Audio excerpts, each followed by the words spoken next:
ಜೊತೆ ಅತಿಥಿಗಳಿದ್ದಾರೆ. ಮತ್ತೊಬ್ಬರು ಅತಿಥಿ ಜಾಯ್ನ್ ಆಗ್ತಾ ಇದ್ದಾರೆ. ಅವ್ರನ್ನ ನಾನು ವೆಲ್ಕಮ್ ಮಾಡ್ಕೋತೀನಿ. ಪದ್ಮಾಕ್ಷಿ ಅವರು ಖ್ಯಾತ ಮನಃಶಾಸ್ತ್ರಜ್ಞರು. ಮೇಡಮ್ ನಮಸ್ತೆ, ಚರ್ಚೆಗೆ ಸ್ವಾಗತ ತಮಗೆ. ನಮಸ್ಕಾರ. ಬಹುಶಃ ಈ ರೀಲ್ಸ್ ಹುಚ್ಚಾಟದ ಬಗ್ಗೆ ನಾವು ಮಾತಾಡ್ತಿದ್ವಿ. ಆದರೆ ಈ ರೀಲ್ಸ್ಗೆ ಅಡಿಕ್ಟ್ ಆಗ್ತಾ ಇರುವಂತಹ ಯುವ ಸಮೂಹದ ಮಾನಸಿಕ ಸ್ಥಿತಿ ಯಾಕೆ ಹೀಗೆ ಅಂತ ಅನ್ಸುತ್ತೆ ಅಂತ. ರೀಲ್ಸ್ ನೀವು ಹುಚ್ಚಾಟ ಅಂತ ಏನ್ ಕರಿತಾ ಇದೀರಾ, ಅದು ಬರೀ ಯುವ ಸಮೂಹನಷ್ಟೇ ಅದು ಅವ್ರು ಅಡಿಕ್ಟ್ ಆಗಿದ್ದಾರೆ ಅಂತ ಹೇಳಕ್ಕಾಗಲ್ಲ.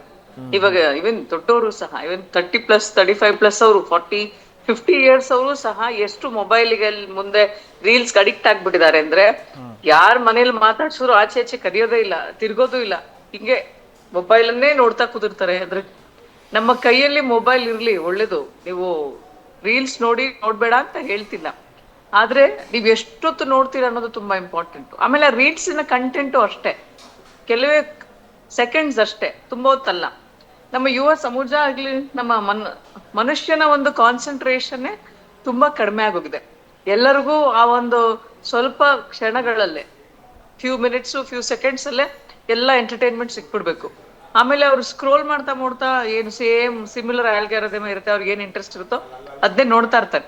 ಆ ಕಾನ್ಸ್ಟೆಂಟ್ ಆಗಿ ಆ ತರ ನೋಡೋದ್ರಿಂದ ಅವರಿಗೆ ರಿವಾರ್ಡ್ ಹಾರ್ಮೋನ್, ಅಂದ್ರೆ ಖುಷಿ ಆಗುವಂತ ಹಾರ್ಮೋನ್ ಮೆದುಳಲ್ಲಿ ಉತ್ಪಾದನೆ ಆಗ್ತಾ ಇರುತ್ತೆ.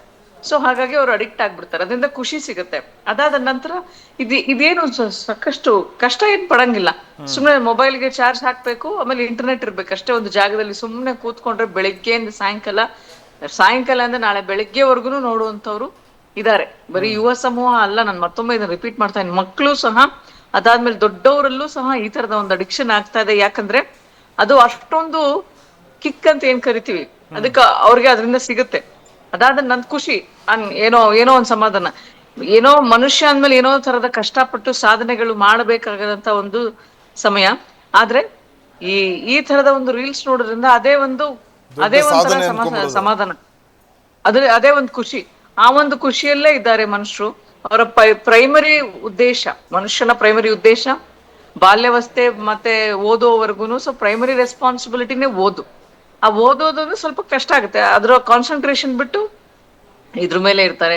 ಇನ್ನ ಕೆಲ್ಸ ಮಾಡೋರು ಸಹ ಇನ್ನೂ ಹೇಳ್ಬೇಕಂದ್ರೆ, ಗಾಡಿ ಓಡಿಸ್ತಿರ್ತಾರೆ, ಕಾರಲ್ಲಿ ಹೋಗ್ತಿರ್ತಾರೆ, ಅವಾಗ್ಲೂ ರೀಲ್ಸ್ ಹಾಕೊಂಡ್ ನೋಡೋಂಥವ್ರು ಇದಾರೆ. ಅಡಿಗೆ ಮನೇಲಿ ನಿಂತ್ಕೊಂಡು ಅಡಿಗೆ ಮಾಡ್ಬೇಕಾದ್ರು ಪಕ್ಕದಲ್ಲಿ ಮೊಬೈಲ್ ಇಟ್ಕೊಂಡು ರೀಲ್ಸ್ ನೋಡ್ತಾ ಇರೋದು ಆಗ್ತಾ ಇದೆ. ಯಾಕಂದ್ರೆ ಏನೋ ಅದು ಸಿಗುತ್ತೆ, ಆ ತರದ ಒಂದು ಖುಷಿ ಸಿಗುತ್ತೆ. ಆ ಖುಷಿಗೆ ಎಲ್ಲರೂ ಅಡಿಕ್ಟ್ ಆಗ್ಬಿಟ್ಟಿದ್ದಾರೆ. ಅಡಿಕ್ಷನ್ ಇದೊಂಥರದ ದೊಡ್ಡ ಅಡಿಕ್ಷನ್. ಆಲ್ಕೋಹಾಲ್ ಅಡಿಕ್ಷನ್ಗೆ ಆಗುವಂತ ಇಂಪ್ಯಾಕ್ಟ್ ದೇಹದ ಮೇಲೆ ಏನಿರುತ್ತೆ, ಇದು ಮೆದುಳಿನ ಮೇಲೆ ಅಷ್ಟೇ ನೆಗೆಟಿವ್ ಪ್ರಭಾವ ಸಹ ಬೀರ್ತಾ ಇದೆ. ಬಹುಶಃ ಪದ್ಮಾಕ್ಷಿ ಅವರೇ, ಈ ಕಮೆಂಟ್ಸು ಅಥವಾ ಈ ಸಂದರ್ಭದ ಲೈಕ್ಸು ಏನಾದರೂ ಸಿಕ್ಕಂಥ ವೇಳೆ ಬಹುಶಃ ಅವ್ರಿಗಾಗುವಂಥ ಖುಷಿ ಇದೆಯಲ್ಲ, ಇದೆಲ್ಲ ಒಂದು ಕಡೆ ತಮ್ಮ ಮೆದುಳಿನ ಮೇಲೆ ಉಂಟಾಗುವಂಥ ಈ ಡೊಪಮೈನ್ ಅಂತ ಏನು ಕರಿತೀವಿ, ಸೊ ಅದು ಒಂದು ರೀತಿಯಲ್ಲಿ ಈ ಗೀಳಿಗೆ ಕಾರಣ ಆಗ್ಬಿಡುತ್ತಾ ಅಂತ. ಹೌದು, ಈಗ ರೀಲ್ಸ್ ಮಾಡೋರ್ಗೆ ಅದೇ ತರದ ಖುಷಿ ಇದೆ. ನಾನು ರೀಲ್ಸ್ ಮಾಡಿ ಪೋಸ್ಟ್ ಮಾಡ್ತೀನಿ, ನೀವು ಅದಕ್ಕೆ ಲೈಕ್ ಹಾಕ್ಬೇಕು, ಕಮೆಂಟ್ ಹಾಕ್ಬೇಕು ಅಂತ ಮುಂಚೆನೆ ಸಾಕಷ್ಟು ಜನ ಫ್ರೆಂಡ್ಸ್ ಗಳಿಗೆ ಯಾರ್ಯಾರಿಗೆ ಶೇರ್ ಮಾಡ್ತಾರೋ ಅವ್ರಿಗೆಲ್ಲ ಹೇಳಿರ್ತಾರೆ. ಸಮಸ್ಯೆ ಏನು ಅಂದ್ರೆ, ಅವರು ಕಮೆಂಟ್ ಹಾಕೋದು ಅಥವಾ ಲೈಕ್ ಮಾಡೋದು ಅಥವಾ ಅದನ್ನ ಶೇರ್ ಮಾಡೋದಾಗ್ಲಿ, ಮತ್ತೆ ಅವ್ರು ಟ್ಯಾಗ್ ಮಾಡೋದಾಗ್ಲಿ ಮಾಡ್ಲಿಲ್ಲ ಅಂದ್ರೆ ತುಂಬಾ ಬೇಜಾರಾಗುತ್ತೆ. ನೀನೆಂತ ಫ್ರೆಂಡು ಅಂತ ಹೇಳಿ ಅಲ್ಲೂ ಗಲಾಟೆಗಳನ್ನು ಸಹ ಮಾಡ್ತಾರೆ. ಈ ಚಿಕ್ಕ ಪುಟ್ಟ ಲೈಕು ಕಮೆಂಟ್ಗಳಲ್ಲೇ ಅದನ್ನ ವ್ಯಾಲಿಡೇಷನ್, ಆ ಚಿಕ್ಕ ವ್ಯಾಲಿಡೇಷನ್ ಅಲ್ಲೇ ತುಂಬಾ ಖುಷಿ ಪಡ್ತಾರೆ. ಅಂದ್ರೆ ನಾನು ಮತ್ತಷ್ಟು ಒಳ್ಳೆ ಕೆಲಸವನ್ನ ಮಾಡಿದ್ರೆ ನನಗಿನ್ನು ಮುಂದಿನ ದಿನಗಳಲ್ಲಿ ಒಳ್ಳೇದಾಗತ್ತೆ, ಆ ಒಂದು ಫ್ಯೂಚರ್ ಅನ್ನ ನೋಡೋರಲ್ಲ ಸಂಖ್ಯೆ ತುಂಬಾ ಕಡಿಮೆ. ಇವಾಗ ಇದು ಅದೆಲ್ಲ ಇನ್ಸ್ಟೆಂಟ್ ದೋಸೆ ತರ ಇವಾಗ ಮಾಡ್ತಾ ಇದೀನಿ, ಇವಾಗ ಈ ಅಪ್ರಿಸಿಯೇಷನ್ ಸಿಕ್ಬಿಡ್ಬೇಕು, ಇದನ್ನೇ ಕಂಟಿನ್ಯೂ ಮಾಡಿದ್ರೆ ನಾವ್ ಇದಕ್ಕೆ ಅಡಿಕ್ಟ್ ಆಗ್ತೀವಿ, ನಮ್ಮ ಬೇರೆ ಕೆಲಸ ಎಲ್ಲ ಬಿಟ್ಟು ಹೋಗುತ್ತೆ ಅನ್ನೋ ಒಂದು ವಿಚಾರ ಅವರ ಒಂದು ತಲೆಯಲ್ಲಿ ಬರೋಲ್ಲ. ನಂಗೆ ಲೈಕೇ ಇಂಪಾರ್ಟೆಂಟ್, ನನ್ನ ಫ್ರೆಂಡ್ ಮಾಡಿದ ರೀಲ್ಕಿನ್ನ ನನಗೆ ಜಾಸ್ತಿ ಸಿಕ್ತು ಅಂದ್ರೆ ಏನೋ ಒಂಥರದ ಖುಷಿ. ಈ ತರದ ಒಂದು ಭ್ರಮೆಯ ಒಂದು ವಿಚಾರದಲ್ಲಿ ಇದಾರೆ. ನಾನು I will be very successful in life ಅಂತ ಹೇಳಿ ಈ ತರ ರೀಲ್ಸ್ ಮಾಡೋದ್ರಿಂದ ನಿಮ್ಗೆ ದುಡ್ಡು ಬರುತ್ತೆ ಅಂತೆಲ್ಲ ಹೇಳ್ತಾರೆ.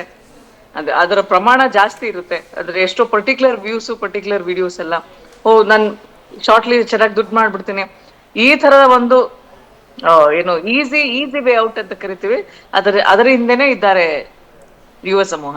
ಓಕೆ ಮೇಡಮ್, ಬಹುಶಃ ಈ ಸಾಮಾನ್ಯವಾಗಿ ಈ ಮಕ್ಕಳ ವ್ಯೂವ್ಸು ಅಥವಾ ಈ ಫಾಲೋವರ್ಸು ಆ ಒಂದು ಗೀಳು ಮನೆಯ ವಾತಾವರಣವನ್ನು ಹೇಗೆ ಹಾಳು ಮಾಡಬಹುದು ಅಂತ ಅನ್ಸುತ್ತೆ ಅಂತ, ಒಂದು ಸುಖಿ ಕುಟುಂಬದ ವಾತಾವರಣವನ್ನು ಹೇಗೆ ಹಾಳು ಮಾಡಬಹುದು ಅಂತ ಅನ್ಸುತ್ತೆ ಅಂತ. ಸರ್, ಒಬ್ಬ ಮನೆಯ ಯಜಮಾನ ಅಥವಾ ಮನೆಯ ಮಗ 24/7 ಮೊಬೈಲಲ್ಲೇ ಮುಳುಗಿದ್ರೆ ಅವನಿಂದ ಇನ್ನೇನು ಕೆಲಸ ಸಾಧ್ಯ ಆಗುತ್ತೆ? ಅಕಸ್ಮಾತ್ ಅವ್ನು ಕೆಲಸದಲ್ಲಿ ಇದ್ರೂ ಕೆಲಸಕ್ಕೆ ಹೋಗಿ ಬಂದಿದ್ದ ತಕ್ಷಣವೇ ಮೊಬೈಲ್ ಇಟ್ಕೊಂಡು ಕೂತಿರ್ತಾನೆ ಅಥವಾ ರೀಲ್ಸ್ ಮಾಡೋ ಹುಚ್ಚಾಟದಲ್ಲಿ ಇರ್ತಾನೆ. ಅವನಿಂದ ಇನ್ನೇನು ನಿರೀಕ್ಷೆ ಮಾಡೋಕ್ಕೆ ಸಾಧ್ಯ ಮನೆಯವರು? ಅಕಸ್ಮಾತ್ ಏನಾದ್ರು ಕೆಲಸ ಹೇಳಿದ್ರೆ ಅವ್ನ ಕೆಲಸ ಕಾನ್ಸಂಟ್ರೇಟಾಗಿ ಮಾಡಲ್ಲ. ಅವನದೇನಿದ್ರು ಅವನು ಮೆದುಳು ಏನು ಕೆಲಸ ಮಾಡ್ತಿರುತ್ತೆ, ಅವ್ನ ಮನಸ್ಸು ಏನು ಮಾಡ್ತಾರೆ, ಇವತ್ತು ರೀಲ್ ಮಾಡಿಲ್ಲ, ಇವತ್ತು ಯಾವ ರೀಲ್ ಮಾಡೋದು, ಯಾವುದ್ರ ಮೇಲೆ ರೀಲ್ ಮಾಡೋದು, ಯಾವುದ್ರ ಬಗ್ಗೆ ರೀಲ್ ಮಾಡಿದ್ರೆ ನನಗೆ ಹೆಚ್ಚು ಆಕರ್ಷಣೆಗೊಳಗಾಗ್ತೀವಿ, ಹೆಚ್ಚು ಕಮೆಂಟ್ಸ್ ಬರುತ್ತೆ. ನನಗೆ ಬರೀ ಕಮೆಂಟ್ಸ್ ಬಂದರೆ ಇವ್ರಿಗೆ ದುಡ್ಡು ಬರಲ್ಲ ಸರ್, ಬರೀ ಲೈಕ್ಸ್ ಬಂದರೆ ಇವ್ರಿಗೆ ದುಡ್ಡು ಬರೋದಿಲ್ಲ. ಅದು ಅವ್ರು ತಿಳ್ಕೊಂಡಿರಬೇಕು. ನನಗೆ 1,000 ರೀಲ್ ಲೈಕ್ ಬಂದಿದೆ, ನನಗೆ ದುಡ್ಡು ಬರ್ಬೋದು ಅಂತ. 1000 ಅಲ್ಲ, 1000 ಸಬ್ಸ್ಕ್ರೈಬ್ ಆಗಬೇಕು. ಅವ್ನು ಏನು ಯೂಟ್ಯೂಬ್ ಮಾಡಿರ್ತಾನಲ್ಲ, ಅದಕ್ಕೆ ತಕ್ಕಂತೆ ಸಬ್ಸ್ಕ್ರೈಬ್ ಮಾಡಿದ್ರೆ ಮಾತ್ರ ಇವ್ನಿಗೊಂದಷ್ಟು ದುಡ್ಡು ಬರುತ್ತೆ.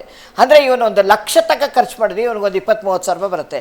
ಆ ಪರಿಜ್ಞಾನ ಅವನಿಗೆ ಹೇಳಬೇಕು. ನಾವು ಮನೆಯವ್ರು ಹೇಳಬೇಕು, ರೀಲ್ಸ್ ಹುಚ್ಚಾಟ ಬಿಡಪ್ಪ, ಮನೆಯಲ್ಲಿ ಜವಾಬ್ದಾರಿ ಇದೆ ನಿನಗೆ, ಮನೆಯಲ್ಲಿ ಕೇಳೋರು ಇದ್ದಾರೆ, ನಿನಗೆ ಓದಿನ ಕಡೆ ಗಮನ ಕೊಡಬೇಕು ಅಥವಾ ಕೆಲಸದ ಕಡೆ ಗಮನ ಕೊಡು, ಅದರಲ್ಲಿ ಸಾಧನೆ ಮಾಡಿ ಮನೆಗೆ ಒಳ್ಳೆ ಹೆಸರು ತಗೋವಂಥ ತಾಯಿ ತಂದೆ ಹೇಳಬೇಕು ಸರ್, ಮನೆಯಲ್ಲಿ ಹೇಳಬೇಕು. ಅವ್ನು ರೀಲ್ಸ್ ಹುಚ್ಚಾಟಕ್ಕೆ ನಾವು ಬಲಿಯಾಗೋದಲ್ಲ, ಇವತ್ತು ಬಲಿ ಆಗ್ತಾ ಆದಮೇಲೆ ತಲೆ ಚೆಚ್ಕೊಳ್ಳೋದಲ್ಲ. ಆ ರೀಲ್ಸ್ ಹುಚ್ಚಾಟಕ್ಕೆ ಬಲಿಯಾಗಿ ಇವನು ಮಾನಸಿಕವಾಗಿ ಒಂದು ಮೂಲೆಯಲ್ಲಿ ಕೂತ್ಕೊಂಡ್ಬಿಡ್ತಾನೆ. ಯಾರು ರೀಲ್ಸ್ ತಗೊಳ್ಳಿಲ್ಲ ಅಂತಾರೆ, ಇವನು ರೀಲ್ಸ್ನ ಯಾರು ಕಮೆಂಟ್ಸು ಲೈಕ್ ಮಾಡಿಲ್ಲ ಅಂತಾರೆ, ಎಲ್ಲೋ ಒಂದು ಕಡೆ ಬಚ್ಚಿಟ್ಕೊಂಡು ಏನೋ ಒಂದು ಮಾನಸಿಕವಾಗಿ ಅವನೇ ಒಂಥರ ಹುಚ್ಚ ಆಗ್ಬಿಟ್ಟಿರ್ತಾನೆ. ಇವತ್ತು ಯಾಕೋ ನನಗೆ ಫ್ರೆಂಡ್ಸ್ ಯಾರೋ ಬಿಡು, ನನ್ನ ಫ್ರೆಂಡ್ಸ್ ಇಷ್ಟೇ, ನನ್ನ ಫ್ರೆಂಡ್ಸ್ ಯೋಗ್ಯತೆನೇ ಇಷ್ಟು, ಫ್ರೆಂಡ್ಸ್ ಬಂಡವಾಳನೇ ಇಷ್ಟು, ಫ್ರೆಂಡ್ಸ್ ಯಾರೋ ನನ್ನ ಲೈಕ್ ಮಾಡ್ತಿಲ್ಲ, ನಾನು ಏನೋ ಮಾಡಿದ್ದೀನಿ, ಏನೋ ಆಗಿದೆ, ಫ್ರೆಂಡ್ಸ್ಗೆ ಏನು ಮಾಡಬೇಕು, ಏನರಲ್ಲಿ ಹೊಡಿಬೇಕು, ಇವಾಗ ಫ್ರೆಂಡ್ಸ್ ಹತ್ರ ಯಾವ ರೀತಿ ಜಗಳ ಮಾಡಬೇಕು, ಫ್ರೆಂಡ್ಸ್ ಹತ್ರ ಏನು ಗಲಾಟೆ ಮಾಡಬೇಕು, ನನಗೆ ಯಾರಿಗೆ ಹೊಡಿಬೇಕು, ಫ್ರೆಂಡ್ಸ್ಗೆ ಅದೇ ಒಂದು ತೊಳಲಾಟದಲ್ಲಿ ಇದ್ದು ಒಂದು ಮೂಲೆಯಲ್ಲಿ ಸೇರ್ಕೋತಾನೆ ಹೊರತು ಮನೆ ಕಡೆ ಗಮನ ಕೊಡೋದಾಗ್ಲಿ, ಮನೆ ಕೆಲಸದ ಮೇಲೆ ಗಮನ ಕೊಡೋದಾಗ್ಲಿ, ತಂದೆ ತಾಯಿ ಕಡೆ ತನಗೆ ಮದುವೆ ಆಗಿರುತ್ತೆ. ಎಷ್ಟೋ ಜನ ಮದುವೆ ಆಗಿರ್ತಾರೆ, ಮಗು ಕೈನಲ್ಲಿ ಇಟ್ಕೊಂಡಿರ್ತಾರೆ ಸರ್, ಹಿಂಗೆ ಇಟ್ಕೊಂಡಿರ್ತಾರೆ. ಅಲ್ಲ, ಮಗು ಕಂಕಳದಲ್ಲಿ ಇರೋದು ಕೂಡ ಅವರಿಗೆ ಜ್ಞಾನ ಇರಲ್ಲ, ಆ ಹೆಂಡತಿ ಕಾಟಕ್ಕೆ ಮೊಬೈಲ್ ಕಡೆಗೆ ಅಷ್ಟೇ ಜ್ಞಾಪಕ. ಅದು ಒಬ್ಬ ಪುರುಷನಾದ್ರೂ ಅಷ್ಟೇ, ಮಹಿಳೆ ಆದ್ರೂ ಅಷ್ಟೇ. ಲಾಸ್ಟ್ ಟೈಮ್ ಯಾವುದೋ ಒಂದು ವಿಚಾರ ಹೇಳಿದ್ರಿ, ಆ ಮಗುನ್ ತಗೊಂಡೋಗ್ಬಿಟ್ಟು ಫ್ರಿಡ್ಜ್ ಅಲ್ಲೇನೋ ಇಟ್ಬಿಟ್ಟು ಮೊಬೈಲ್ ಇಟ್ಕೊಂಡು ಮಾತಾಡ್ಕೊಂಡು ಮಾತಾಡ್ಕೊಂಡು ಅದ್ರಲ್ಲಿ ಮಗ್ನರಾಗಿ ಮಗು ಎಲ್ಲಿಟ್ಟೆ ಎಲ್ಲಿ ಬಿಟ್ಟೆ ಅನ್ನೋದೇ ಗೊತ್ತಿಲ್ಲ ಸರ್. ಮಗುನ ನನಗೆ ಫೇಸ್ಬುಕ್ ಅಲ್ಲಿ ಸುಳ್ಳಲ್ಲ ಸರ್, ಇದು ಸತ್ಯವಾದ ಘಟನೆಗಳು ನಾವು ಹೇಳಿದ್ದು. ಅವಳು ಫೋನ್ ಮಾಡ್ತಾ ಇದ್ದ, ಫೋನಲ್ಲಿ ಇದ್ದಾಳೆ ಅವಳು, ಆ ಮಗುನ ಕೈಯಲ್ಲಿ ಇಟ್ಕೊಂಡು ಫೋನಲ್ಲಿ ಮಾತಾಡ್ತಾ ತಗೊಂಡು ಫ್ರಿಡ್ಜಲ್ಲಿ ಇಟ್ಬಿಟ್ಲು. ಅಯ್ಯೋ, ಫ್ರಿಡ್ಜಲ್ಲಿ ಇಟ್ಬಿಟ್ಟು ಬಾಗ್ಲಾಕ್ಬಿಟ್ಲು ಅವಳು. ಅಯ್ಯೋ ರಾಮ, ಬಾಗ್ಲಾಕ್ಬಿಟ್ಲಿಲ್ಲ. ಮತ್ತೆ ಮಗು ಕೈನಲ್ಲಿ ಇದ್ದ ತರಕಾರಿ ಅಂದ್ಕೊಂಡ್ಲು, ಏನೋ ತರಕಾರಿನೋ ಹಣ್ಣೆ ಅಂದ್ಕೊಂಡು ಅಲ್ಲ, ಇಂಥ ಮಹಿಳೆಯರು ಇವತ್ತು ಗಂಡು ಪುರುಷರ ಸಮಕ್ಕೆ ನಾವು ಯಾವುದ್ರಲ್ಲಿ ಕಡಿಮೆ ಅಂತಂದ್ಬಿಟ್ಟು ಪುರುಷಕ್ಕೆ ಸಮಕ್ಕೆ ನಾವು ರೀಲ್ಸ್ ಮಾಡ್ತೀವಿ, ನಾವು ಹುಚ್ಚಾಟ ಮೆರಿತೀವಿ ಅಂತಂದ್ರೆ ನಮ್ಮಷ್ಟು ಮೂರ್ಖರು ಇನ್ಯಾರು ಇಲ್ಲ ಸರ್. ಓಕೆ, ರಚನಾ ಅವರೇ, ಈ ವಿಡಿಯೋಗಳು ಅಥವಾ ಈ ರೀಲ್ಸ್ ಹುಚ್ಚಿನಿಂದಾಗಿ ಅಥವಾ ಮೊಬೈಲ್ಗೆ ಅಡಿಕ್ಟ್ ಆಗೋದ್ರಿಂದಾಗಿ ಬದುಕಿನ ಮೌಲ್ಯಗಳು ಯಾವ ರೀತಿ ಗಣನೀಯವಾಗಿ ಕಡಿಮೆ ಆಗ್ತಾ ಇದೆ ಅಂತ ಅನ್ಸುತ್ತೆ ಅಂತ? ಅಲ್ಲ, ಎಲ್ಲದರಲ್ಲೂ ಅಷ್ಟು ಲಿಮಿಟ್ ಇರಬೇಕು ಅಂತ. ಅತಿ ಆದ್ರೆ ಅಮೃತನೂ ವಿಷ ಆಗತ್ತೆ ಅನ್ನಂಗೆ ಎಲ್ಲದರಲ್ಲೂ ಇತಿ ಮಿತಿ ಇರಬೇಕು. ಅಂದ್ರೆ ರೀಲ್ಸ್ ಮಾಡೋದೇನು, ಅದೇ ನಾನು ಅವಾಗಲೇ ಹೇಳ್ದಂಗೆ ರೀಲ್ಸ್ ಮಾಡೋದು, ನಾನು ಇವಾಗ ರೀಲ್ಸ್ ಕೆಲವೊಂದು ಮಾಡ್ತೀನಿ ಅಂದ್ರೆ ಯಾವ ವಿಷಯ ಏನು ಎಷ್ಟು, ಅದು ನಮ್ಮ ಮೆಮೊರಿಗೆ, ನಮ್ಗೆ ನೆನಪಿಗೆ ಹಂಗೆ ಹಿಂಗಿದ್ವಿ ಅಂತ ಅದೊಂದು ಶಾರ್ಟ್ ವಿಡಿಯೋ ಆಗಿರುತ್ತೆ. ಸ್ವೀಟ್ ಮೆಮೊರೀಸ್ನ ನಾವ್ ಇಟ್ಕೊಳ್ಳಿಕ್ಕೆ ನಮಗೋಸ್ಕರ ಮಾಡ್ಕೊಳ್ಳುವಂಥದ್ದು. ಅದು ಅತಿ ಆಗ್ಬಾರ್ದು, ಅಷ್ಟು ಇದ್ರೇನೆ ಚಂದ. ಹಾಗೆ ನಾವು ಸಂಸಾರ, ಕೆಲವೊಬ್ರು ಎಲ್ಲರನ್ನೂ ಮರ್ತು ಬಿಟ್ಟಿರ್ತಾರೆ. ನನಗೆ ಒಂದು ಮಗು ಇದೆ, ನನಗೆ ಗಂಡ ಇದ್ದಾರೆ, ಇಲ್ಲ ನನಗೆ ಹೆಂಡತಿ ಇದ್ದಾರೆ ಅನ್ನೋದೆಲ್ಲ ಮರ್ತು ಬಿಟ್ಟು ಬರೀ ಮೊಬೈಲ್ ಇಟ್ಕೊಂಡು ಕುತ್ಕೊಂಡ್ರೆ ಅದು ಅತಿ ಆಗತ್ತೆ ಅಂತ. ಅದು ಮೌಲ್ಯಗಳಿಗೆ ಬೆಲೆ ಕೊಡೋ ಹಾಗೆ ಆಗಲ್ಲ. ಜೀವನದಲ್ಲಿ ಯಾವಾಗ್ಲೂ ಜೀವ ಇದ್ರೇನೆ ಜೀವನ ಅಲ್ವಾ? ಜೀವನದಲ್ಲಿ ಜೀವನ ಹೆಂಗೆ ರೂಪಿಸ್ಕೊಂಡು ಹೋಗ್ಬೇಕು ಅನ್ನೋದು ನಮ್ಗೆ ಗೊತ್ತಿರಬೇಕು. ಇತಿಮಿತಿಲಿ ನಾವೇ ಇರ್ಬೇಕು, ಇನ್ನೊಬ್ರು ಹೇಳ್ಬಿಟ್ಟು ನಾವು ತಿಳ್ಕೊಳ್ಳೋ ಅಂಥದ್ದಲ್ಲ. ನಮಗೆ ಗೊತ್ತಿರ್ಬೇಕು ಹೇಗೆ ಬದುಕಬೇಕು, ಎಷ್ಟರಲ್ಲಿ ಇರಬೇಕು, ಎಷ್ಟರಲ್ಲಿ ಇರಬಾರ್ದು, ಯಾವ್ದು ಮಾಡಿದ್ರೆ ಒಳ್ಳೇದು, ಯಾವುದು ಕೆಟ್ಟದು ಅಂತ. ನಿನ್ನೆನ ಮೊನ್ನೆ ಒಂದು ನ್ಯೂಸ್ ನೋಡಿದೆ. ಅದ್ಭುತ ನಟಿ, ಆ್ಯಕ್ಚುಲಿ ಅವರು ಶಸ್ತ್ರಚಿಕಿತ್ಸೆ ಮಾಡ್ಕೊಂಡು 3 ಲಕ್ಷ ಏನೋ ಖರ್ಚು ಮಾಡಿಬಿಟ್ಟು ಕುತ್ತಿಗೆ ನೋವು ಬಂದುಬಿಟ್ಟು ಹಾಸ್ಪಿಟ್ಲಿಗೆ ಸೇರಿಕೊಂಡು ಅದೊಂದು ನ್ಯೂಸ್ ನೋಡಿದೆ. ಯಾಕಪ್ಪ ಅಂತ ಅಂದರೆ 4 hours ಅವ್ರು ಮೊಬೈಲೇ ನೋಡ್ತಾ ಇದ್ದಂತೆ, ಸಿಕ್ಕಾಪಟ್ಟೆ ಮೊಬೈಲ್ ನೋಡ್ಬಿಟ್ಟು ಆ ಥರ. ಯಾಕಂದರೆ ಆರೋಗ್ಯ ತುಂಬ ಮುಖ್ಯ ಆಗುತ್ತೆ. ಇಂಥದ್ದೆಲ್ಲ ಮಾಡ್ಕೊಂಡ್ಬಿಟ್ಟು ಆರೋಗ್ಯ ಕೈ ಕೊಟ್ಟರೆ ಅಷ್ಟೇ ಒಂದು ಮೂಲೆಯಲ್ಲಿ ಕುತ್ಕೊಂಡು ಮೊಬೈಲು ಇಲ್ಲ ಏನೂ ಇಲ್ಲ ಆ ಥರ ಪರಿಸ್ಥಿತಿ ಆಗ್ಬಿಡುತ್ತೆ. ಸೊ ಎಷ್ಟು ಅಷ್ಟರಲ್ಲಿದ್ರೆ ಜೀವನ ಚಂದ. ನಿಜ ನಿಜ.